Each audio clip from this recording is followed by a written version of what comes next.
Omid Scobie's royal book Endgame dominated headlines after a Dutch version named the two royal racists, and the author sought to distance himself from the scandal early on. Royal author Omid Scobie has made a dramatic U-turn after admitting that he did name the royal racists in a version of his bombshell book Endgame, despite having denied it on multiple occasions.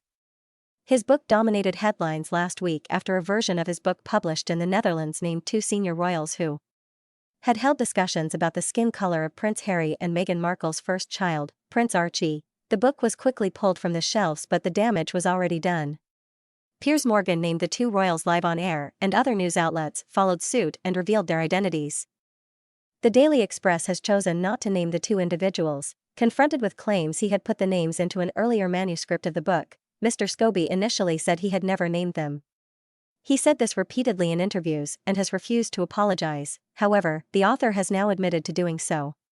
Today he said an early and uncleared text was given to the publisher in the Netherlands. Writing in a column for a news column, he wrote, "Unbeknownst to me at the time, early and uncleared text was provided to the Dutch publisher in order for them to start work on the translation, with the understanding that their translation would be updated to reflect the final version of the book I officially submitted."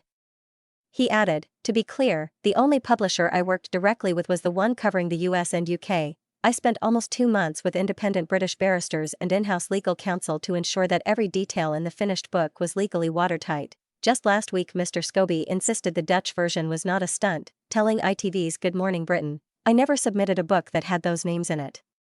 Asked if it was a stunt to sell books. After Mr. Scobie's comments, Dutch translator Saskia Peters claimed that the names were included in the book. Speaking to Mail Online, she said, "As a translator, I translate what is in front of me.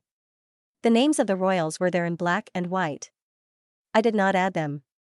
I just did what I was paid to do, and that was translate the book from English into Dutch." Meghan Markle first revealed that a member of the royal family had discussed what color skin her firstborn child would have in her infamous sit-down interview with Oprah Winfrey in March 2021, but the name of the person was never revealed. Harry and Meghan later clarified that the person was not Queen Elizabeth or Prince Philip. Mr. Scobie discussed the events in Endgame, where he claimed that not one, but two royals were involved in the discussion. But he did not reveal their identities due to UK libel laws. However, the Dutch edition appeared to name the two royals.